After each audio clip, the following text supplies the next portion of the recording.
Hooray for Hollywood! Hello there, I am Stan the Movie Man, and this is my WIMZ.com movie review for September 2019. This month I went to see Rambo, Last Blood, starring Sylvester Stallone, Paz Vega, also Sergio Peris-Mencheta, and a whole bunch of other people, none of whom you've likely ever heard of. It is a story, of course, of John Rambo, played by Sylvester Stallone. He inherited his father's horse ranch and is running it with the help of Maria Beltran, played by Adriana Barraza. She, cooks and cleans and does the usual things around the house. Her granddaughter, Gabriella, played by Yvette Montreal, is a constant fixture at the ranch. She loves to ride the horses, and she is considered part of Rambo's family, even referring to John as uncle. But she has a hole in her life because she is missing her father, a guy named Miguel, played by Marco de la O, and he left the family years ago, and it was just as Gabrielle's mother, his wife, was dying of cancer. So he's a quality guy. He goes back to Mexico. The ranch is located near Mexico, and he has been living down there for a while. One of Gabrielle's friends helps find Miguel, and she tells him where he is, and she goes down to see him. He doesn't want to see her, really. He tells her he didn't love her mother and didn't care anything about Gabrielle. So she is all upset. Her friend, Giselle, played by Francesa Pineda, takes her to a local bar where she is drugged and swept up in prostitution by a local gang run by Hugo and Victor Martinez. Hugo is played by Sergio Peris-Mencheta, and Victor played by Oscar Haneda.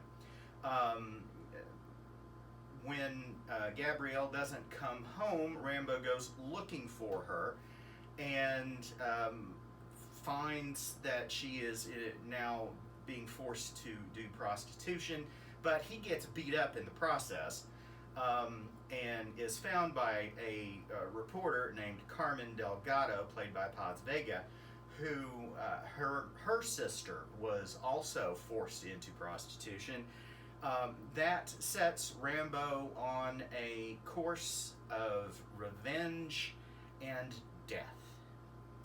And if you expected any sort of, intelligent story to come out of a Rambo movie, one that was written in part by Sylvester Stallone, then you have picked the wrong movie.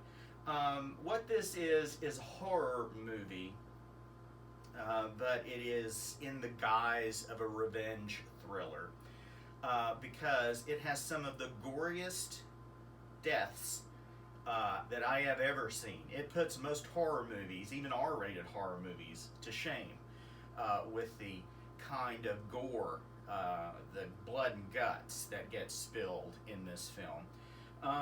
And it's not a terribly interesting story. I mean, the bad guys are clearly the bad guys. There's no mystery to who is who the bad guys are, or that they're terrible people. They make that very clear every time they are on screen.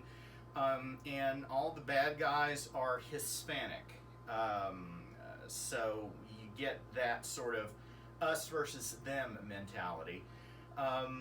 Even the women who live in Mexico are largely evil, and the only good people who are of Hispanic descent live in the United States. Apparently all of them on John's ranch. There's a lot of bad hombres on display in the film, and trust me, don't get attached to too many of them because John's going to take care of business. It's perfectly fine, I guess, but it's not terribly interesting until, the end. If you've watched a trailer, you know that they come after him and he has some surprises waiting for them. So that part at least is interesting because something's always happening.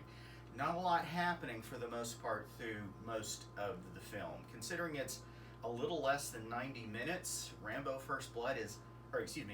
Last Blood is feels like it's a lot longer, and that's not good. But if you're a fan of the series and you want to see what is likely the last chapter, although his speech at the end implies he's going to go on more adventures, hopefully somebody else writes the script, then, okay, fine, see Rambo Last Blood. But for me personally, it was kind of a boring experience until the last bit where he's kicking butt and taking names. So I don't know, it wasn't worth my time, I felt like. That's why I am giving Rambo Last Blood 2 guitars.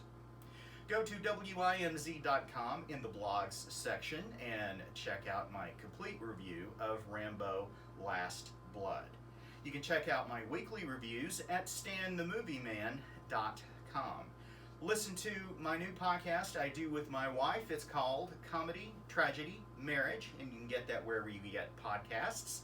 Follow me on Twitter at MovieManStan, and send emails to me, StanTheMovieMan123 at gmail.com. Till next time, later.